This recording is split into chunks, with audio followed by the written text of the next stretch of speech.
बोलो वृंदावन महिलाल की जय। आइए भक्तों, माताओं, श्रोताओं, मेरे इस धार्मिक चैनल में आप सभी लोगों को स्वागत है।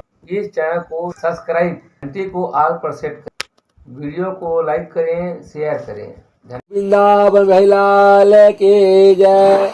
आइए भक्तों, माताओं, अब उत्पन्न एकादशी महात्मा कथा को श्रवण करते हैं। बोलो लक्ष्मण भगवान की जय।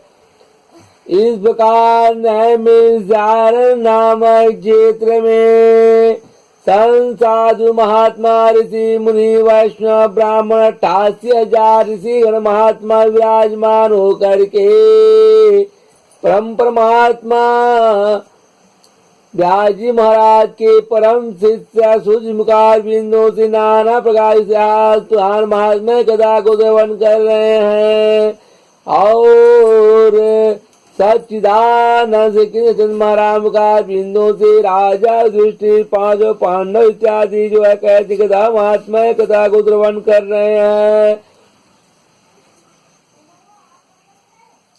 राजा दृष्टि दोनों जो पूछते हैं कि हे भगवान, पुण्यमयी एकादशी तिथि कैसे उत्पन्न हुई है, इस संसार में क्यों पवित्र मानी गई तथा देवताओं को कैसे प्रिय हुई है, आज कर किस महात्मा महिमा कथा को बतलाइए महाराज। हम कथा को श्रवण करना चाहते हैं, सुनना चाहते हैं। तब परम परमात्मा भगवान सच्चिदानंद श्री कृष्ण महाराज कहते हैं कि हे कुंती नंदन, प्राचीन समय की बात है। सतयुग में मूल नामक दानव रहता था। वह बड़ा ही जो है अद्भुत, अत्यंत रौद्र तथा संपूर्ण देवताओं के लिए भयंकर था। कहते हैं इस काल रूपधारी दुरात्मा महासुर ने जो है इंद्र को भी जीत लिया था।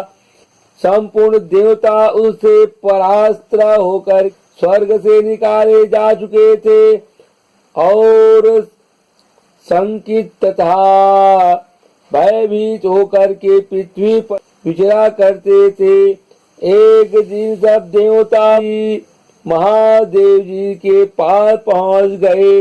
वहां इंद्र ने भगवान शिव के आगे सारा हाल कह करके सुनाया है, बतला दिया है। इंद्र बोले, हे महेश्वर, ये देवता स्वर्ग लोक से भ्रष्ट होकर पृथ्वी पर विचर रहे हैं, घूम रहे हैं। मनुष्यों में रहकर इनकी शोभा नहीं होती। हे देव, कोई उपाय बतलाइए, कृपा कीजिए। देवता किसका सहारा ले। महादेव जी भगवान ने इंद्र की जो है कहती हैं वचन निवेदन प्रार्थना को सुनकर के कहने लगा, हे देवराज, जहाँ सबको शरण देने वाले, सबकी रक्षा में तत्पर रहने वाले जगत के स्वामी भगवान गरुड़ ध्वज विराजमान है, वहां जाओ। वे तुम लोगों की रक्षा करेंगे कहने लग गए। भगवान सच्चिदानंद श्री कृष्ण महाराज कहते हैं कि हे युधिष्ठिर, महादेव जी की बात सुन करके परम बुद्धिमान देवराज इंद्र संपूर्ण देवताओं के साथ वहां गए। भगवान गदाधर क्षीर सागर के जल में सो रहे थे। उनका दर्शन करके इंद्र ने दोनों हाथ जोड़ करके स्तुति प्रारंभ की है, प्रार्थना की है। इंद्र बोले, हे देवेश्वर, आपको नमस्कार है, नमस्कार है, नमस्कार है। देवता और दानव दोनों ही आपकी वंदना करती हैं। हे पुंडरीकाक्ष, आप दैत्यों के शत्रु हैं। हे मधुसूदन, हम लोगों की रक्षा कीजिए, रक्षा कीजिए। हे जगन्नाथ, संपूर्ण देवता मोर नामक दानव से भयभीत होकर के आपकी शरण में आए हैं, रक्षा कीजिए महाराज। हे भक्त वत्सल, हमें बचाइए, कृपा कीजिए। हे देवेश्वर, हमें बचाइए, हमें बचाइए। हे जनार्दन, हमारी रक्षा कीजिए, रक्षा कीजिए।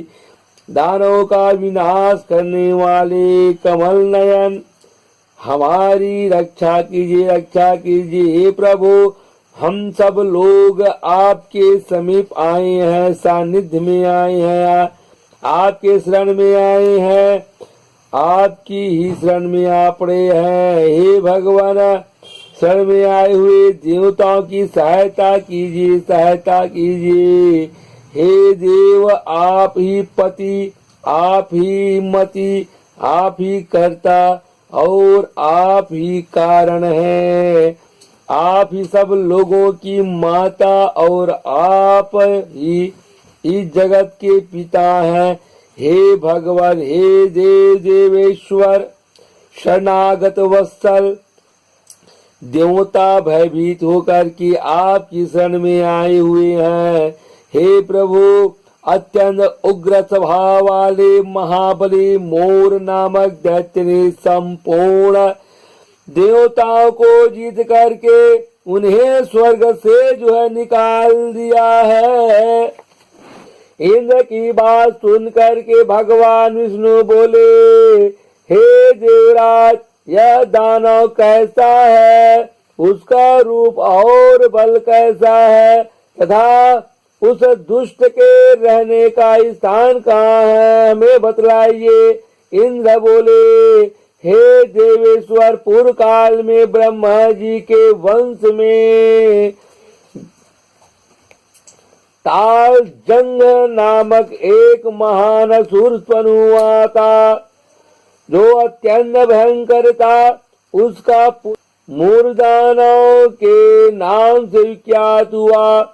वह भी अत्यंत उत्कृष्ट महापराक्रमी और देवताओं के लिए भयंकर है। चंद्रावती नाम से प्रसिद्ध एक नगरी है, उसी में स्थान बना करके वह निवास करता है महाराज। उस दैत्य ने समस्त देवताओं को परास्त करके स्वर्ग लोक से बाहर कर दिया है। उसने एक दूसरे ही इंद्र को स्वर्ग के सिंहासन पर बैठाया है। अग्नि, चंद्रमा, सूर्य, वायु तथा वरुण भी उसने दूसरे ही बनाए हुए हैं। हे जनार्दन, मैं सच्ची सच्ची बात बता रहा हूँ, उसने सब कोई दूसरे ही कर लिए हैं। देवताओं को तो उसने प्रत्येक स्थान से वंचित कर दिया है, निकाल दिया है, भगा दिया है। भगवान इंद्र का कथन इस प्रकार सुन करके भगवान जनार्दन को बड़ा क्रोध हुआ है। वे देवताओं को साथ लेकर के इंद्रावती पुरी में चले गए। देवताओं ने देखा दैत्यराज बारंबार गर्जना कर रहा है। उससे परास्त होकर संपूर्ण देवता दसों दिशाओं में भाग गए हैं। अब वह दानव भगवान विष्णु को देख करके बोला, खड़ा रहा, खड़ा रहा। उसकी ललकार सुन करके भगवान के नेत्र क्रोध से लाल हो गए। वे बोले, अरे दुराचारी दानव, मेरी इन भुजाओं को देख। यह कह करके श्री विष्णु भगवान ने अपने दिव्य बाणों से सामने आए हुए दुष्ट दानवों को मारना प्रारंभ किया। दानव भय से विह्वल हो उठे। हे पांडु नंदन, तत्पश्चात श्री विष्णु ने दैत्य सेना पर चक्र का प्रहार किया है। उससे छिन्न भिन्न होकर के सैकड़ों योद्धा मौत के मुख में चले गए। उसके बाद भगवान मधुसूदन बद्रिकाश्रम में चले गए। वहां सिंहावती नाम की गुफा थी जो 12 योजन लंबी थी। हे पांडु नंदन, उस गुफा में एक ही दरवाजा था। भगवान विष्णु उसी में सो रहे हैं, आराम कर रहे हैं। दाना मोर भगवान को मार डालने के उद्योग से लगा हुआ था। वह उनके पीछे लगा रहा। वहां पहुंच करके उसने भी उसी गुफा में प्रवेश किया। वहां भगवान को सोते देख उसे बड़ा हर्ष हुआ, प्रसन्न हुआ। उसने सोचा यह दानवों को भय देने वाला देवता है, अतः निसंदेह इसे मार डालूंगा। हे युधिष्ठिर, दानव के इस प्रकार विचार करते ही भगवान विष्णु के शरीर से एक कन्या प्रकट हुई जो बड़ी ही रूपवती सौभाग्यशालिनी तथा दिव्य अस्त्र शस्त्रों से युक्त थी। वह भगवान के तेज के अंश उत्पन्न हुई थी। उसका बल और पराक्रम महान था। हे युधिष्ठिर, दानव राज मोर ने उस कन्या को देखा। कन्या ने युद्ध का विचार करके दानव के साथ महान भारी युद्ध के लिए याचना की। युद्ध छिड़ गया है, आरंभ हो गया।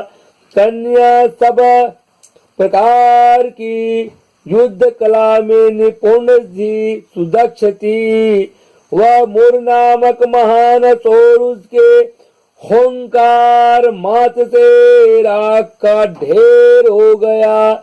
दानव के मारे जाने पर भगवान जाग उठे। उन्होंने दानव को धरती पर पड़ा देख पूछा, मेरा यह शत्रु अत्यंत उग्र और भयंकर था, किसने इसका वध किया है, मार डाला है? पूछने लग गए। कन्या बोली, हे स्वामीन, आपके ही प्रसाद से, आशीर्वाद से मैंने इस महादैत्य का वध किया है, मार डाला है। श्री भगवान ने कहा, हे कल्याणी, तुम्हारे इस कर्म से तीनों लोकों के मुनि और देवता आनंदित हुए हैं, प्रसन्नचित हो गए हैं। अतः तुम्हारे मन में जैसी रुचि हो, इच्छा हो, उसके अनुसार मुझसे कोई वर मांगो। देव दुर्लभ होने पर भी वह वर मैं तुम्हें दूंगा, प्रदान करूंगा, इसमें तनिक भी संदेह नहीं है। ऐसे श्री भगवान विष्णु ने कहा। वह कन्या साक्षात एकादशी ही थी। उसने कहा, हे प्रभु, यदि आप प्रसन्न हैं, आनंदित हैं, तो मैं आपकी कृपा से, प्रसाद से सब तीर्थों में प्रधान, समस्त विघ्नों का नाश करने वाली तथा सब प्रकार की सिद्धि देने वाली हो सकूं। हे जनार्दन भगवान, जो लोग आप में श्रद्धा भक्ति रखते हुए मेरे दिन को उपवास करेंगे, उन्हें सब प्रकार की सिद्धि प्राप्त हो।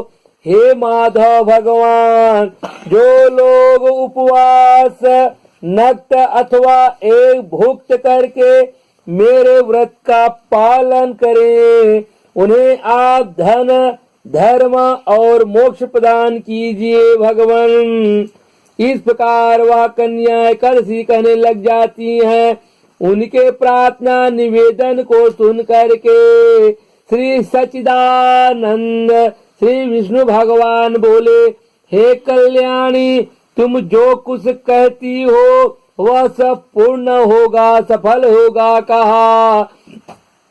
सच्चिदानंद श्री कृष्ण भगवान चंद्र कहते हैं कि हे युधिष्ठिर, हे पांडव, ऐसा वर पाकर के महाव्रता एकादशी बहुत प्रसन्न हुई है, आनंदित हो गई है। दोनों पक्षों की एकादशी अर्थात कृष्ण पक्ष की एकादशी, शुक्ल पक्ष की एकादशी, दोनों एकादशी समान रूप से कल्याण करने वाली है, फल प्रदान करने वाली है। इसमें शुक्ल पक्ष और कृष्ण पक्ष का भेद नहीं करना चाहिए। यदि उदय काल में थोड़ी सी एकादशी, मध्य में पूरी द्वादशी और अंत में किंचिन मात्र त्रयोदशी हो तो वह त्रिस्पृशा एकादशी कहलाती हैं। वह भगवान को बहुत ही प्रिय है, आनंद को प्रदान करने वाली है।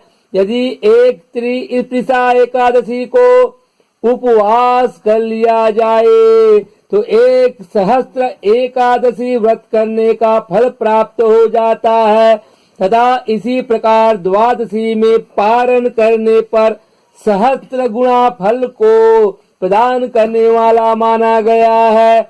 अष्टमी तिथि, एकादशी तिथि, षष्ठी तिथि, तृतीया तिथि और चतुर्दशी तिथि, ये यदि पूर्व तिथि से वृद्ध हो तो उनमें व्रत नहीं करना चाहिए। परवर्तनी तिथि से युक्त होने पर ही इनमें उपवास का विधान है। पहले दिन में और रात में भी एकादशी हो तथा दूसरे दिन केवल प्रातः काल एक दंड एकादशी रहे तो पहली तिथि का परित्याग करके दूसरे दिन की द्वादशी से युक्त एकादशी तिथि को ही जो है उपवास करना श्रेष्ठ सुदक्ष माना गया है। यह विधि मैंने शुक्ल पक्ष, कृष्ण पक्ष दोनों पक्षों की एकादशी के लिए बताई है। जो मनुष्य नर हो या नारी श्रद्धा भक्ति के अनुसार एकादशी को उपवास करता है, वह वैकुंठ धाम में जहाँ साक्षात भगवान गरुड़ ध्वज विराजमान है, वहाँ उस वैकुंठ धाम को लोक में निवास करता है जाता है। जो मानव नर हो या नारी हर समय एकादशी तिथि के महात्म्य का पाठ करता है, पढ़ता है, उस व्यक्ति मनुष्य भक्त प्राणी को सहस्त्र गौ दान करने का पुण्य फल प्राप्त हो जाता है। जो दिन या रात में श्रद्धा भक्ति पूर्वक इस महात्म्य या महिमा का श्रवण करते हैं, कथा को सुनते रहते हैं, वे निस्संदेह ब्रह्म हत्या आदि पापों से मुक्त हो जाते हैं, तर जाते हैं, छुटकारा प्राप्त कर लेते हैं। एकादशी तिथि के समान पाप नाशक व्रत दूसरा कोई नहीं है। इतना महान भारी पुण्य एकादशी व्रत करने वाले नर हो या नारी भक्त मनुष्य प्राणी का जो है कहते हैं एकादशी उपवास करने से फल प्राप्ति की महिमा कथा को यहाँ पर जो है सच्चिदानंद श्री कृष्ण महाराज जो है राजा युधिष्ठिर पांडव को कह करके बतलाए हैं। इस कथा उत्पत्ति एकादशी महात्मा कथा व्रत को 88,000 संसार ऋषि मुनि वैष्णव ब्राह्मण के पूछे जाने पर व्यास जी महाराज के परम शिष्य सूर्य मुखार बिंदु से महात्मा कथा को श्रवण किए है। बोलो वृंदावन बिहारी लाल की जय। थी उत्पत्ति एकादशी महात्मा कथा समाप्ता। राधा कृष्ण भगवान की जय, लक्ष्मी नारायण भगवान की जय, लक्ष्मीश्वर भगवान की जय, सत्यनारायण भगवान की जय, जगन्नाथ स्वामी भगवान की जय, लखन सिया रामचंद्र भगवान की जय, पवन सुत हनुमान की जय, भक्तर भगवान की जय, अपने अपने गुरु महाराज की जय, अपने अपने माता पिता की जय, नगर देवता भगवान की जय, ग्राम देवता भगवान की जय, धर्म की जय, धर्म का नाश हो, प्राणियों में सद्भावना हो, विश्व का कल्याण हो, गौ हत्या बंद हो, गौ सेवा हो, गौ माता की जय हो। जय जय सीताराम, जय जय सीताराम, जय जय सीताराम।